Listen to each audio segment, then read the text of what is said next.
Welcome to the Aerospace Advantage podcast, brought to you by PenFed. I'm your host, Heather Lucky Penney. Here on the Aerospace Advantage, we speak with leaders in the DoD, industry, and other subject matter experts to explore the intersection of strategy, operational concepts, technology, and policy when it comes to air and space power. This week, it's time for the Rendezvous, our monthly look at what's happening in Washington, D.C. when it comes to air and space power, plus important national security trends we should be watching around the globe. We're recording this on Monday, the 29th of September, so if world events have developed since then, and you probably expect that they will, we'll catch that on the next episode. So with that, everyone's back from the summer break, and it's time to get in gear. We've got a big group today, so I'd like to welcome Sledge. Sledge. Great to be back. Lazer Lazarski. Also great to be back. Jeff Rowlison. Hey, great to be here. Good to have you here. It's three of our Washington insiders. And of course, we've also got Lieutenant General Dave Deptula, our Dean. Good to be back. Jen Boots Reeves. I always love it. Thanks. And Brigadier General Houston Slider Cantwell. Hey, Lucky. All right. Lazer, Sledge, and Jeff, we're going to start with you with a congressional update. Where do the defense bills stand, and what should we be tracking? Besides the continuing resolution, which I expect we're going to talk about more later, Senate's going to be focused on four things that directly impact defense. One's the nominations, then there's a reconciliation bill spend plan that we're supposed to be getting. Then we have the NDAA, the National Defense Authorization Act, and then our appropriations bills. And real quickly on the noms, Senate changed the confirmation process to allow en bloc confirmations of groups of civilian nominations from the president. It's got to be non-cabinet, non-judicial noms. I wish we could be in using regular order, but this change allowed 10 defense civilian noms to get confirmed on the 18th. And there are another 4 defense civilian noms included in the next group that we think will get confirmed in early October. So that's a positive. We start getting people over there. On reconciliation, well, we were supposed to get the spend plan last month. The updated timeline is sometime in October, and then that funding is going to get aligned with the president's budget request. And we need to move forward with executing this funding because that in turn informs both the authorization and the appropriations bills, which we're working on. And for the National Defense Authorization Bill, the process is moving forward, I guess. How far forward is to be determined. And that's really because everybody's focused on the continuing resolution right now. Over on the House side, back on 10 September, they passed their version of the bill, essentially funding it at the president's budget request, has a pay raise in there, and then we've talked about acquisition reform before. The Senate's working on their version, but they haven't been able to come into an agreement on the way ahead. And the neat thing about the Senate bill is it actually increases defense spending just over $20 billion and also has acquisition reform and the pay raise. The issue right now is we cannot get an agreement between Senate Democrats and Senate Republicans on what we're going to debate on the floor. One amendment's equally divided. There's about 16 out there that they would like to get debated. And then there's another manager's package, which honestly is outstanding. There's another 46 amendments that have been cleared by outside committees. So they've been hotlining, which means we send out a note to all the member offices in the Senate and we say, hey, anybody have an issue with going forward with this proposal on what we're going to debate on the floor in this manager's package? And the Republican sides have cleared it, but we haven't been able to get it cleared from the Democrat side. So without an agreement, we're not going to be able to pass it on the Senate floor, which hasn't happened in the last 2 years. So we could always just bring that substitute amendment that was filed and conference that with the House passed bill. So we're just going to have to see what happens this week. Again, focus on a continuing resolution. But whatever happens, they're going to take the 2 bills. They'll start conferencing in October. They'll get it done end of November, definitely beginning of December, so that it can get passed before they recess in December. And then the last thing, just real quickly, is appropriations bills. This House has moved forward. They did 12 out of 12. The Senate has 8 out of 12 bills out of committee. The good news is, or I guess sort of good news, we'll see what comes out of CR, but House and Senate appropriators are expected to work on a minibus around 3 bills: military construction, veteran affairs, agriculture, and ledge branch. And they may try to get that package together and pass those 3 sometime in October. And that's a great move forward. That would get at least 3 bills going. And then there's also a couple other bills: transportation, energy and water. They could try to get those moving forward sometime in October, maybe November. But the only thing is defense appropriations, unfortunately, is usually last and expect to be one of the last bills considered. And if we move forward on continuing resolutions, I will remain optimistic that we will get these bills done by the end. I know, but I'm going to listen to Sledge. He's always a Debbie Downer over there. But I think, let's put it this way. The reason why I'm saying this is, except for a select few, I'm not aware of a House or Senate, Republican or Democrat, that wants to forfeit their legislative power to fund the government by passing another year-long CR and giving it to the executive branch. So that's why, and I'll be quiet. I'll let Sledge jump in. Oh, that's quite a roll-up, Sledge. Yeah, no, I'm not going to be Debbie Downer on this one for you there, Lazer, but I think that was a great roll-up. The important thing that you said right there at the end, that the appropriators do not want to cede any of their authority, I think that's why they're going to be motivated. And Lazer lays out a nice timeline, and yeah, I know we're going to talk CR stuff here in a minute, but the 20th of November is really the important date, and whether it's the authorization bill or the appropriations bill, the big difference between the two, there are some policy differences, but it's the difference in the top line spending numbers. And, if you wanted to just do an average, the Senate's about $20 billion higher than the House in both authorizing and appropriating. And in the background, there's going to be a lot of staff level activity to try to reconcile the differences. So when they do come out of the dark side of this or the end of this tunnel, we're in a position that we can get legislation passed before the end of the calendar year. Oh, that would be good. Raleigh, what do you got? The great thing about going third in this group is I don't have to say much. So, I think that at the end of the day, most people are going to be concerned about what's coming with the CR and the contingency plans coming from any sort of government shutdown. So I think these two guys have covered it perfectly, and we can go on to the next big topic that everyone's concerned about. Well, Raleigh, you mentioned government shutdown, and that's exactly what everyone's thinking about right now, because today is Monday the 29th, and so the world's going to move forward, and I don't know that we expect really to get a CR between now and the end of the fiscal year. So how would a government shutdown factor into defense activities? I'll jump out first. I'm not going to stay completely optimistic. There is a way ahead. There's scheduled right now. There was a meeting scheduled with the president, just between Democratic leaders and the president, a week or so ago. That got canceled. There's another meeting today with House and Senate, Republican and Democrat leaderships with the president. That's not necessarily going to resolve anything, but at least it'll get them talking. What we have is the Democrats want subsidies. They want a couple of things, but the bottom line, if you look at healthcare subsidies, they want healthcare subsidies added. And so there were two bills. There was a House-passed bill. It was a clean, continuing resolution. It was sent over to the Senate, and then they left town. So the House put the burden all on the Senate to figure out what to do and get something passed before the government shuts down tomorrow. There is a Senate bill, the Republican bill that was passed essentially out of the House, continues funding for 7 weeks, the 21st of November.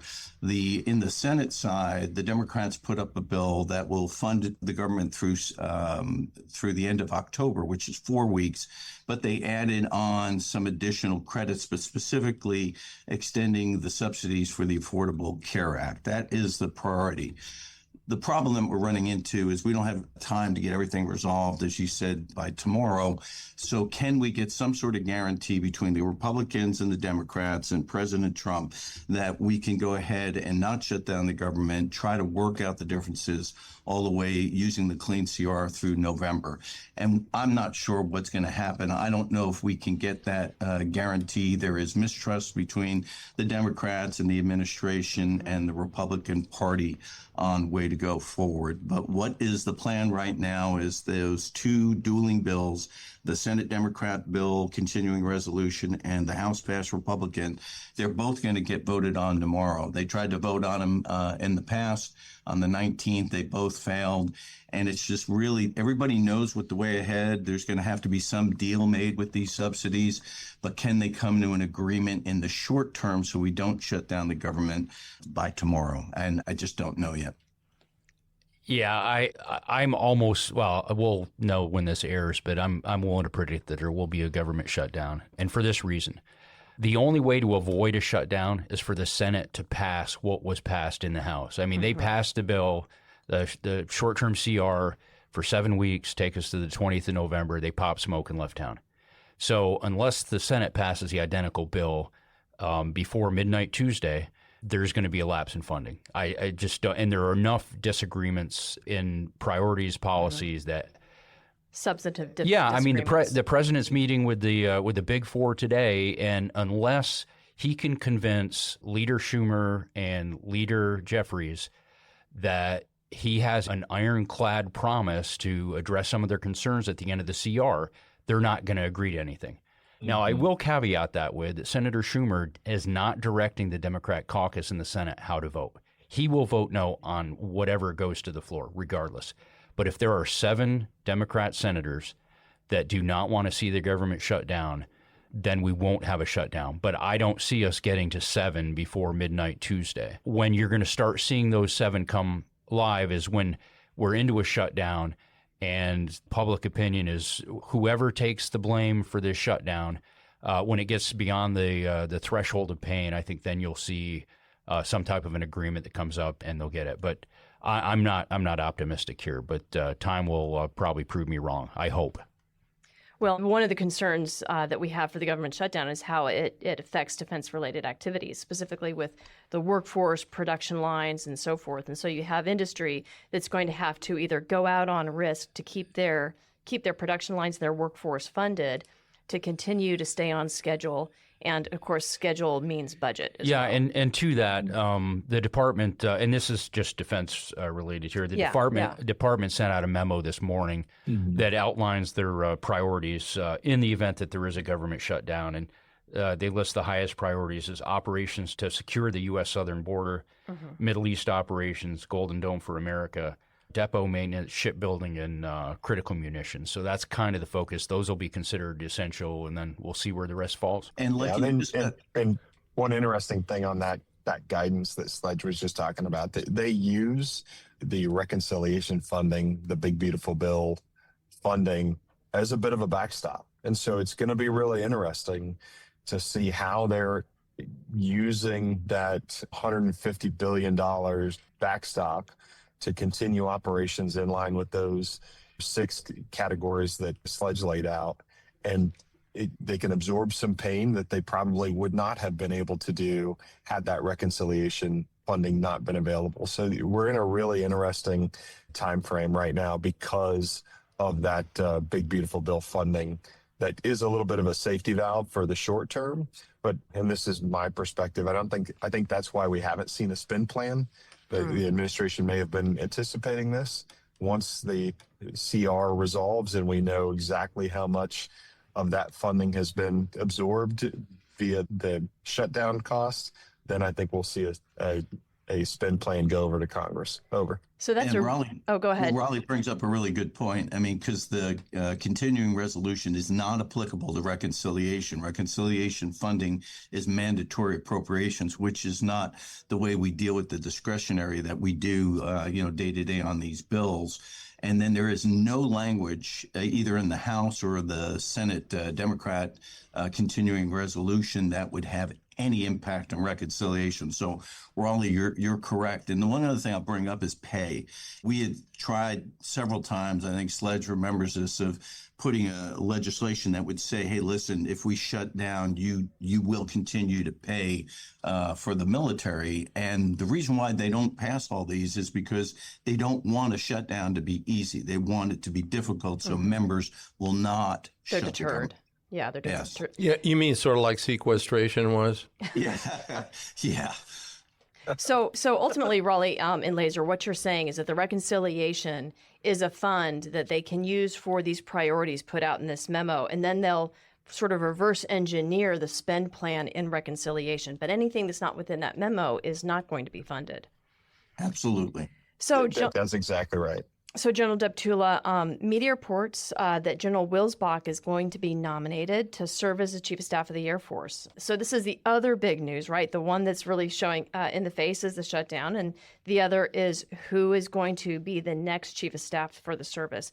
So what are the biggest challenges that will be waiting for General Wilsbach should he be nominated, or whoever Congress confirms as chief? Right. Well, the bottom line is whoever it happens to be is going to join the secretary in facing an incredible array of challenges.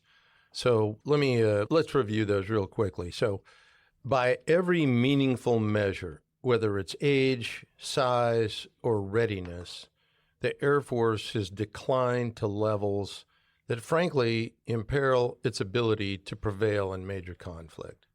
If we take a look across the entire aircraft average over 30 years old. I mean, that's across the entire inventory. And 2/3 of the inventory, we've said this before, but it's amazing to me to bring it up again, but I have to because people tend to blow it off. 2/3 of the inventory first flew more than 50 years ago. Then its combat forces are less than half the size they were at the end of the Cold War, and the Air Force possesses only about 1/3 of the fighter capacity it fielded in its last major conflict. Readiness rates are so low that only a fraction of its pilots, fighters and bombers, are available on any given day. So the incoming Air Force Chief of Staff must act decisively. His task will not be to manage decline, but to reverse it. Now, he's not going to have the time to fix this Air Force crisis, but he can initiate a recovery. And that will require a solid multi-year plan anchored on 3 imperatives. 1, halting the decline of the Air Force. 2, rebuilding capability and capacity. And 3, restoring readiness. And let's be clear, I mean, the crisis that the Air Force is in has been decades in the making. It's not going to be solved in months or even perhaps the one administration. It's going to take multiple years to get the service healthy again. Stand by an op-ed on that and a 10-year plan for recovery that maybe the next chief could find of use. So, Sledge and Lazer, what questions do you think members of the Senate Armed Service Committee should ask General Wilsbach or any nominee who's anticipating becoming the next chief? So I guess I would ask you a question back, Lucky. What should they ask or what will they ask? Yeah, well done. Well done. Well, first of all, this is, if Wilsbach is nominated, this would be his 3rd confirmation hearing as a 4-star. So there aren't going to be any surprises about him. And I think it's an opportunity for them to look at substantive issues. I was going to make some of the points General Deptula did previously, and I think that's it. How do you halt a decline, and how do you restore readiness? That's really what needs to be asked. Well, I think budget's going to be part of that, too. I mean it's no resources. bucks, no buck Rogers. So, Exactly. yeah, absolutely. Lazer? Yeah, I agree 100% what Sledge said. But I look down, the questions they've been asking, because there's a difference between what they should ask and what they will. And you're right, budget and ability to execute wartime requirements, force structure. I mean, what does the force structure look like? What's the impact of all these civilian firings on Air Force operations? You talked about readiness, size of the force, number of general officers. Do we go back to the 6 we were joking about at the very beginning? Spectrum. I mean, that's another big one. I know that's going to ask an impact on DoD operations. And then we start looking at our supply chain, our industrial base, access to critical materials. All of that's going to come out. And then standard China, Iran. You talked about Golden Dome, nuclear triad, munition stockpile, another big one that's out there. And then I guarantee the use of National Guard in U.S. cities. I guarantee, even though that's not directly him, but it's going to come out. Lazer, that's a really great summary. If the service is going to be healthy, we have to focus on readiness. And everything that both of you talked about is going to be crucial towards the Air Force's warfighting lethality. Manage your money on your time with 24/7 digital banking on the PenFed mobile app. Easily make payments, transfer funds, and deposit checks through mobile deposit. That's music to my ears. Learn more at PennFed.org. Federally insured by NCOA. So, General Cantwell and General Deptula, we just wrapped up the Air and Space Force Association's Air, Space, and Cyber Conference. And as usual, it was the place to be for all things air and space power. The Secretary really made a good point of emphasizing the need to improve readiness. And at Mitchell, we've championed that, especially release of JV's newest report. What are your thoughts on what you heard about readiness of the service? Heather, I think the cause of the decline in Air Force readiness is straightforward. Simply put, the Air Force has been underfunded for over 3 decades. And as it tried to accomplish all that it's tasked with, it continued to seek efficiencies and ultimately had to cut flying hours, spares, as well as aircraft. So readiness declined in proportion to those cuts. The reality is there are no more efficiencies to squeeze out of the Air Force. This is not something we can fix by doing more with less. It can only be fixed through increased funding. Money to buy the flying hours, the aircraft needed to fly them, and the spares required to keep those aircraft flying. Period. Failing to modernize Air Force aircraft at the proper rate has led to increasing maintenance bills. Remember, and everyone here knows this, but I guess some people don't, older jets cost more to maintain and are available less often to fly. That just exacerbates the readiness issue. So the new Air Force chief has got to hammer home to the Department of War leadership the consequences of underfunding the Air Force that put it in this decline. Now, not just in a speech or two, but on a weekly basis. Mm-hmm. He's got to have the fortitude to become an irritant until the security leadership of the nation takes action to stop the decline and rebuild the Air Force. For decades, the Air Force has been the bill payer for the other services, and now, if there's not going to be an appreciable top-line defense budget increase, the Department of War is going to have to shift significant budget share from the other services to the Air Force to recover. Yeah, I mean, as you said, sir, it all comes down to resourcing. And if we don't have those resources, we're not going to be able to fix this. It's just simply saying that we're lethal and saying that we're ready doesn't necessarily make it so. You have to put the work behind it. Yeah, look, I think Secretary Mink was clear. He said when he started his speech, he was surprised at the depth of the readiness challenges. Mm-hmm. And he also said he was surprised at how quickly China was advancing. Those are 2 of his main points when he started off. On the readiness, if you haven't read JV's most recent paper, Winning the Next War, it outlines a lot of these readiness challenges in detail. Yeah, and it has data. It puts the numbers behind there. Exactly, it's got data. The scary thing is some of that data, I'm not certain is showing the depths of the challenges that we actually face. Because it's several years old, because it was open source. It's all open source, and he was sharing in his paper roughly 50% mission capable rates. But I'll tell you, one of the great things about these AFA conferences is that you bring the warfighters in from around the Air Force, and I got to talk to lots of them. And I'm here to tell you, the pilots are having a hard time getting flying hours, and the maintainers are having tremendous difficulty maintaining these aircraft. I heard it from the warfighters talking to folks from around the Air Force, and the challenges are real, and they're not going anywhere soon. Well said. So we beat the readiness drum tremendously on this podcast. So we're going to shift a little bit, because the other thing about the Air and Space Forces conference is that there's a Space Force. So Jen and Raleigh, rapid fire space round, because there was a tremendous amount of space content, not only at the conference, but in the news recently. And the first thing was that we heard about a new force design for the Space Force at ASC. What are the main things that we should know? Boots, let's start with you. Awesome. Well, there's a couple of things that the CSO, General Saltzman, announced in his State of the Space Force keynote on Tuesday morning. And he and the Space Force are going to be putting out 2 big documents, and he has them targeted for before the end of the year. The first one is called The Future Operating Environment.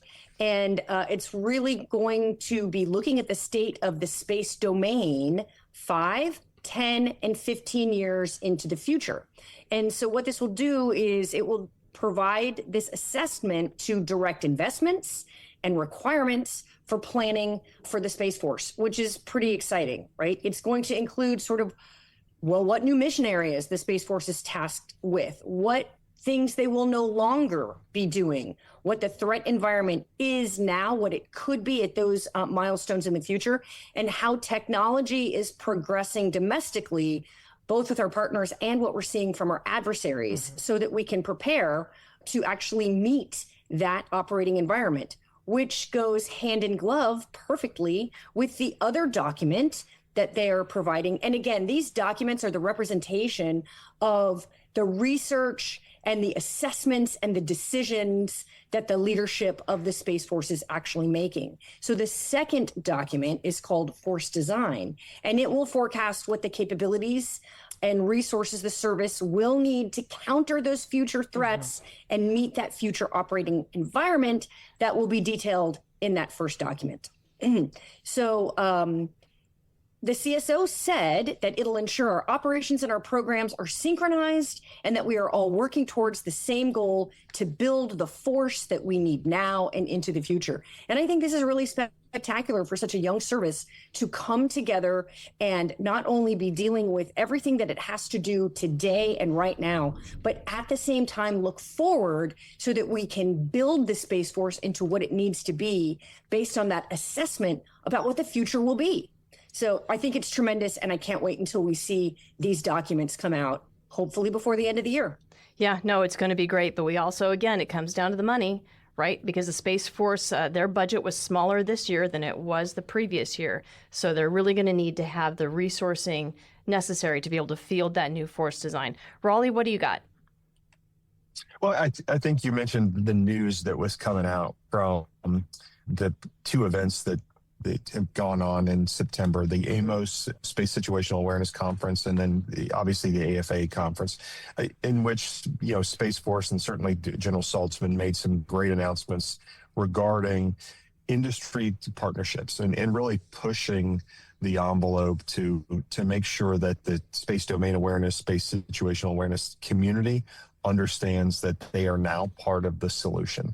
And so there's been a lot of angst in the industry over recent years about commercial involvement and where that's going to play. And I think General Saltzman laid that to rest and said, hey, we're going to make a very concerted industry partnership push and make sure that industry is part of the solution, not just a component of an aggregate selection of collection capabilities. And so I think there's some real excitement building on that. And I think putting that out formally while also reorganizing and revectoring the space in the now Space Force front door is an exciting opportunity for industry to engage with our Space Force. And so they've very deliberately renamed it from the SSC front door to the Space Force front door, which kind of opens the aperture on offerings that industry can come into. So I think there's some real momentum behind what was the commercial space strategy that was released a couple years or about a year and a half ago. And I think we're starting to see that start to get materialized. And like you just mentioned, it all comes down to budget, right? We've been very slow to actually budget in the POM process for commercial capabilities. We've been sustained by commercial actions or congressional actions over the last couple of years. And if the Senate mark holds, the Senate appropriation mark, the ComSo office will get about $160 million to do some really innovative commercial stuff. So I think there's some really interesting developments out of the last two conferences. And like you said, let's just hope that we start to see that materialize both in action and in future budgets. Now, what you mentioned, Raleigh, about being able to leverage the partnership with commercial is really important because that way the service, it makes it more affordable for the service to be able to achieve and receive the intel and the data and the effects that they need without fully burdening them with the cost of ownership. But one of the things you mentioned, Raleigh, about space situational awareness, and Boots, you had mentioned about the future operation environment, is the threats in space. And so we need to be able to track those. Help our audience understand the key points on those. I'll jump in real quick. The environment has dramatically changed, and so is our rhetoric surrounding it, right? And I think Lazer even mentioned in one of his comments about the evolving threats that we're having to adjust to, both from an air and space force. And so I think we are starting to see even solicitations that are coming out that are the things that we just haven't been able to talk to, maneuvering in space, maneuvering to and from targets with a collection sensor suite and a propulsion capability to do sustained operations in a way that enables a whole new mission set. And so I think what we're starting to see more and more is the realization that the threat is driving the capability, and commercial, much like some of the new solicitations that are out, commercial is the first one that can adapt to that quickly, at scale, at cost, and deliver on a timeline that is actually operationally relevant. And I think we're starting to see that transition from everything from what Space Force is doing. We certainly will see a thrush of activity going into the Golden Dome for America effort, on the heels of the MDA Shield or MDA Industry Days. So I think there's a lot going on, and we're starting to see commercial really respond to that in force. No, most excellent. It really just highlights the need for the Space Force to have those commercial partners, because they can oftentimes move faster than the government can. And that's going to provide them those warfighting capabilities, which, Boots, I'm going to pivot over to you, because the Space Force made it public that Guardians played a key role in Midnight Hammer through their spectrum warfare capabilities. And so I think this begins to bring the picture all together, that the Space Force is an essential component of air and space power. So what were your key takeaways from their announcement? Well, it was a very exciting announcement in my mind. Lieutenant General Miller, he talked about the Space Force's role in Midnight Hammer, and I think we could probably all put it together, right? Dealing with threats in the electromagnetic spectrum is something that we've always done, right? The signals that are coming in that are either helping the enemy or doing something nefarious to us, they always have to be dealt with. We've known that, and we've done that certainly in the air layer for years and years. But I think what is exciting about what happened and got said out loud is that there was a significant space role in dealing with the spectrum and what the Iranians were doing to protect their own assets as we went in for Midnight Hammer. And it was very exciting, right? Certainly, we probably did things like jamming and spoofing and other techniques that probably helped scramble Iranian defensive systems, letting those B-2s roll in and conduct their mission without fear of being attacked. But if these things have happened in the past, they certainly haven't been talked about, and not in a public forum like the AFA conference. So it was very exciting that General Miller was actually able to acknowledge this and talk about it. And yes, space is part of these big muscle movements that are happening in other domains, right? I think that's really the takeaway. Is the integration of air and space power. Absolutely. Integration of air and space power, and that it's part of everything these days. So it was really exceptional to hear about that straight from General Miller. Yeah, no, very exciting. But I would also argue that similar to the air side, where Midnight Hammer was a single operation that we could not have gone in and done it the next day, that argues for the need for more air power. We also need to have more space power, because the demand for those space warfighting capabilities around the globe, we have to anticipate, is going to only grow. So, Raleigh, SDA launched the first 21 operational satellites of Tranche 1. First, for our audience, remind folks what that means and why it's a big deal. Well, the Space Development Agency is, launching space vehicles in a iterative fashion. So Tranche 1 was part of a very deliberate plan to get the PWSA, the Proliferated Warfighter Space Architecture, constructed and sourced with all of these various satellites. And so this was a significant event in the progress of the SDA to get these launched and on time. And after the departure of Dr. Tournier as the lead for SDA, the team was really kind of on its heels, it seemed.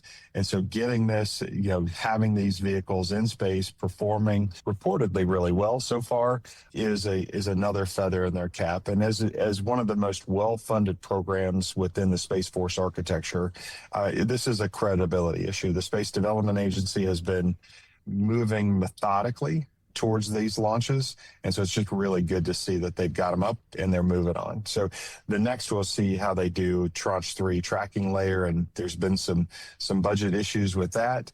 But I think, as we get through the end of this legislative cycle into the next, I think we'll start seeing some more clarity with SDA. Boots, anything to add on that? No, it's very exciting that we're moving forward, right? We're seeing where industry is going with these proliferated architectures, and the Space Force is not being left behind, but they're doing it in a manner in which we can take advantage of what industry is learning and incorporate that into some uniquely military missions that happen in space. And it's just a really exciting time. Yeah, sometimes there can be a benefit to being the second mover. You can move more quickly because if you can learn from the first mover, then that allows you to be able to avoid those errors. Getting back to the integration of air and space, Boots, we learned about a successful space-to-aircraft laser communication effort.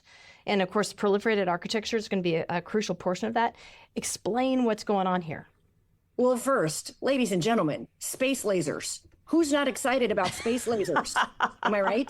Yes. Okay. Wasn't there a movie about that? What was it? Spaceballs? But this is the most exciting thing because this is for real. This is not Spaceballs. That's the exciting thing. So this is really incredible technology.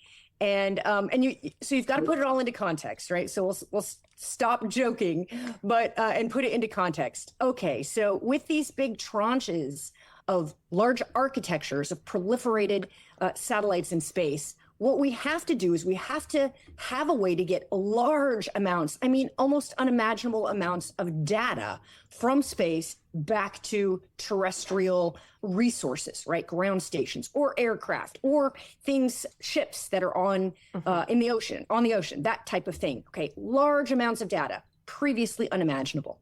So in the past, we've always used radio frequency communications. People have heard about RF, right, which includes SHF and EHF and UHF. But the issue is there are genuine limitations to what the radio frequencies can do for us. And bandwidth is one of them, right? So when we're going after much larger data flow with much larger amounts, we have to have something different, right? Additionally, radio frequencies are very vulnerable to jamming. They're particularly easy for adversaries to exploit our comms or at least inhibit them from getting to the intended recipients. And so optical communications, which includes lasers, is the technology that is going to help us limit the risks that we see in RF, and it's going to take our data capacity to a whole other level. Now, recently, we've seen some tests that have happened from satellite to satellite, right? So we're staying in space. A little bit easier than actually getting lasers, communications from space through the atmosphere down to the ground. Additionally, so not only is that problematic going through the atmosphere, but additionally, an airplane that moves fast, an airplane maneuvers. That's moving. Exactly. And so we've got it's coming from a satellite in low Earth orbit that's moving very fast down to an airplane that's moving fast as well inside the atmosphere. So there are so many challenges that are here, and what an exceptional, exciting time because they made it work. And not only was it technologically challenging, being able to know where to point the laser, right? Because it is directionally oriented, which reduces the adversary's ability to know that it's happening, as well as interfere, jam, or listen in on those comms. But importantly, as we look towards a future of ground moving target indication, air moving target indication, if we want to integrate that space layer of observational capabilities to directly target aircraft, this is an essential first step.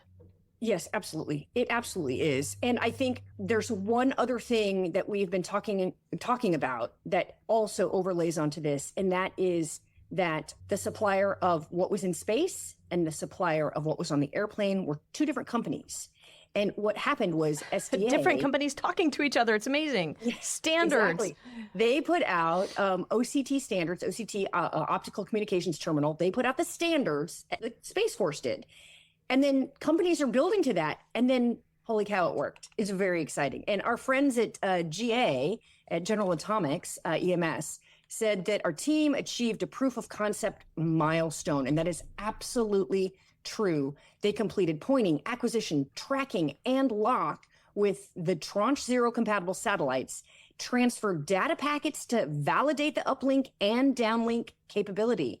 It is absolutely designed to close a communications gap, enabling secure, robust data transfers to support tactical and operational missions. Yeah. It's a very exciting time. No, this is Congratulations to yeah. Congratulations to those industry partners. And absolutely. the technical hurdles for them to be able to do this are essential. I'm curious, though, as we look into the future, how the policy is going to follow up with that. But we've got to pivot now because, General Deptula, we've gotten word that the new National Defense Strategy might prioritize Homeland Defense over everything else. And, of course, we've talked about Homeland Defense in past NDSs, but it's kind of been lip service. And we've always been looking at those pacing threats, China. What are your thoughts on what this might portend for the Air Force? Well, Heather, like you say, Homeland Defense is critical. And guess what? It always has been. The issue is that the defense leadership has been too focused. Well, let me put it this way. It's been focused too little on Homeland Defense as we got distracted by the counterinsurgency efforts in Iraq and Afghanistan. Recall back that, that took the breath out of everything when it came to defense-wide focus during Bob Gates' tenure and afterwards as well. The reality is we now live in a world where the U.S. is becoming more vulnerable to both air and missile threats. So we need to invest more in domain awareness, both from space and air, while securing the ability to defeat the most probable threats and build our infrastructure that it too is resilient to both lethal as well as non-lethal threats. That said, and this is extraordinarily important. If we want to deter conflict, then we must be capable of projecting power around the world to the degree that our adversaries realize that they simply cannot succeed in aggression. And that means, while Homeland Defense, of course, is number one priority, we can't take our eye off the ball in Europe, Asia, or the Middle East, because adversaries are going to be probing for weakness and lack of resolve, and any vacuum will simply increase the likelihood of war with both U.S. interests and credibility on the line. So, increasing appropriate attention on Homeland Defense and sustaining our global security commitments is a smart way ahead. I'd also like to make the point that air power and space power are fundamental to success in every region of the world, and that's simply not true of either sea power or land warfare. The Department of War has got to get its priorities correct. Lazer, Jeff, and Sledge, how do you all think the Hill will respond to this shift in priorities in the NDS? Yeah, I think it'll be attacked, but I think overall it's going to be accepted. They understand the national security environment is continuously evolving and changing, as are the threats. And also, again, stating the obvious, the large oceans and friendly neighbors that insulated us in the past from threats and attacks, that has long passed, and the ability for enemies to attack our homeland continues to increase. I think China, as you said, China's still going to be a national security interest, but again, putting that homeland defense, and it's just not borders, but it's our hemisphere, because we can't wait till they're at our doorstep in our hemisphere or inside our borders, because we have to defer and defeat them. And we always prefer away games. We don't want to play home games against these people. And I think General Deptula, you mentioned that you can't be everywhere. However, our enemies get to choose the place and time of the engagement, and we have to be ready. And I think you're exactly right. If you look at what we need to do for a strong homeland defense, engagement in the hemisphere, forward presence, a whole bit, and the ability to respond, it's using air and space power. Yeah, I think Lazer stuck the landing there. I really like the part about it's not just the homeland, it's the hemisphere. I think that's why you're going to see, a lot of the Greenland, the Panama, the Venezuela, the things in the area outside of our geographical borders, polar icebreakers for the Coast Guard. I mean, things like that are going to play into this. But, at the end of the day, it's resources are allocated against security concerns. And you need a villain to justify having a lot. And I don't think the big villain that we're concerned with right now is going away anywhere. So Homeland Defense is going to be balanced against that threat there. Yeah, it has to be. I mean, if you can't deny an adversary the benefit from attacking the nation, then that doesn't provide you any deterrent capability. So we have to be able to secure the homeland. But I also don't think going to a Monroe Doctrine or spheres of influence where we scope our interests down very tightly to our borders or even our hemisphere is going to be sufficient to really have the world that we want to live in and that benefits our nation and our economy. Okay, so Slider, we're talking about Homeland Defense, and you've looked at this issue all year long with your Northern Tier Homeland Defense project. And you just recently hosted our NATO allies to discuss this problem and solutions moving forward. And you even had the Deputy Commander of NORAD here to offer his thoughts. In addition to the panel that you hosted at AAC with our top allies, what would you have to say for our listeners? Yeah, Heather, we were fortunate just a couple weeks ago. We brought 8 nations together and the NORAD Deputy Commander here to our headquarters to discuss Arctic domain awareness. What are the challenges that each of the countries are facing? How can we look at this as a collective challenge?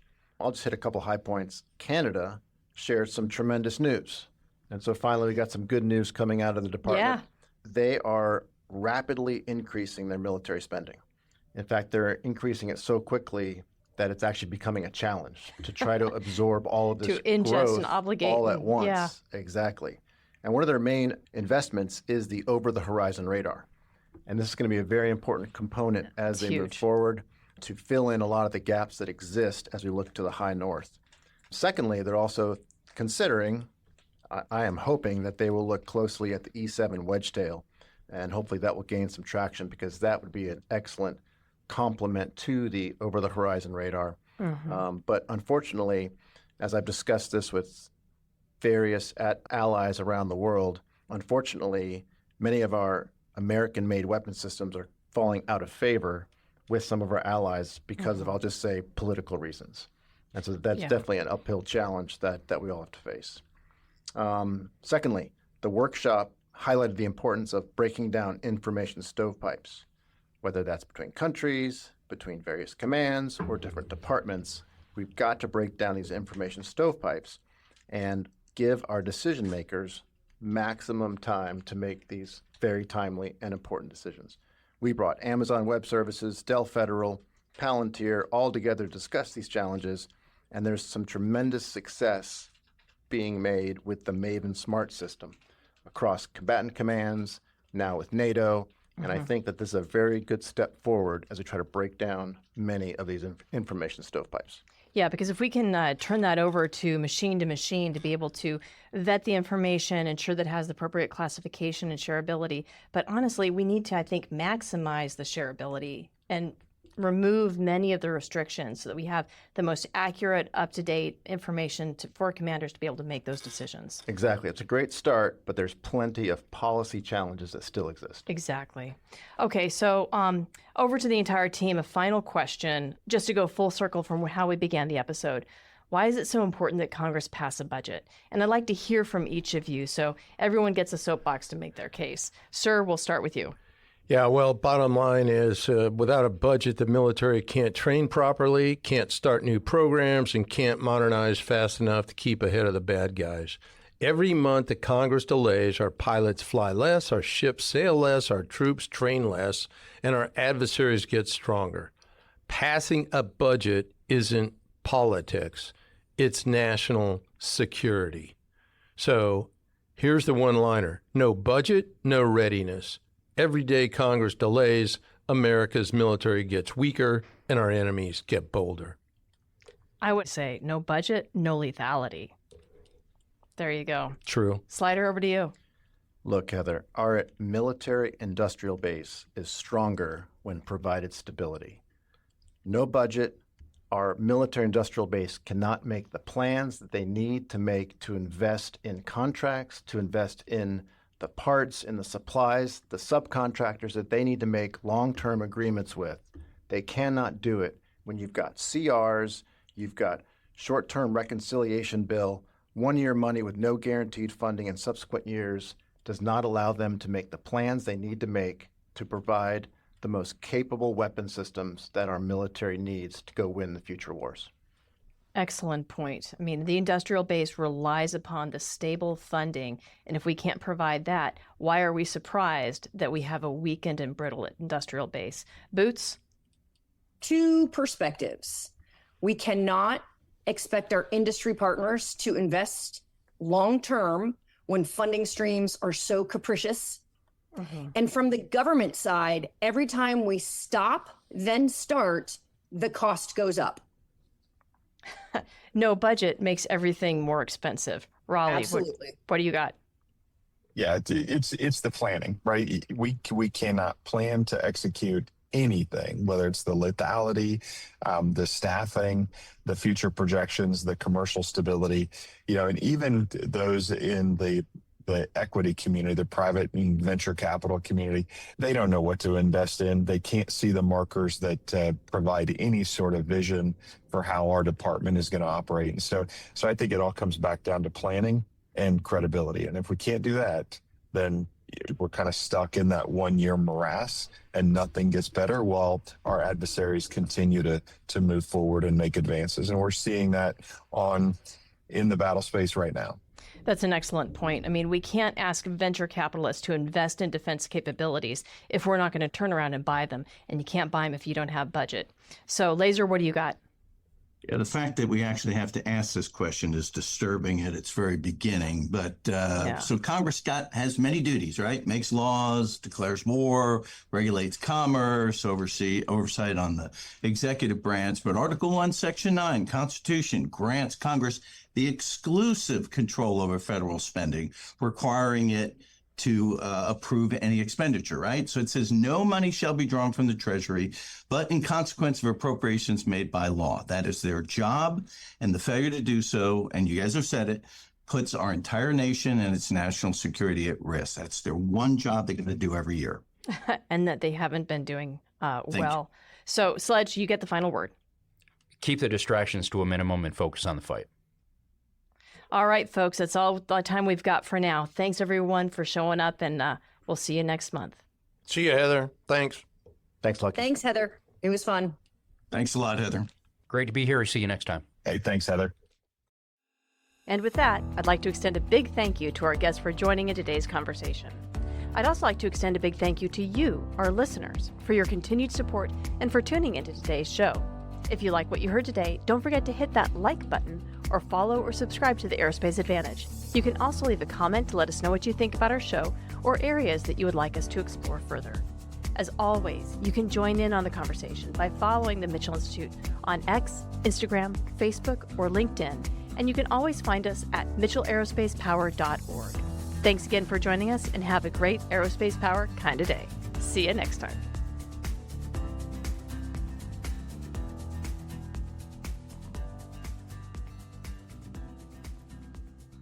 One of the things I was thinking we could do would be an Ask Us Anything for the back chatter. So folks send in emails to the, mitchell@afa.org, with questions or comments, then that can be something that we respond to in the after chatter. Why not? It's a great idea. Yeah. So it's a nice way to engage our listeners, hear what's on their mind, see what they're thinking about, get their responses. They wave the BS flags, those kinds of things. Hey, speaking of back chatter, General Deptula, I heard that back when you were active duty, they actually had a all call for all Air Force generals towards the end of your career. I was talking to General Brady last week. There was only 6 generals at that time. But he said the chief of staff was Mason Patrick. He was a 2-star. He said all Air Force generals were called to this event, and then and you were one that went, and everyone got norovirus. Oh my God, the poopy pukies? That's the worst. Yeah, but a bio way to take out the entire Air Force leadership. Senior staff got taken down by a bio attack. I don't remember that. I would think that would be a significant emotional event, to be honest. Yeah, Brady told me all about it. Well, that's kind of stuff Brady would remember.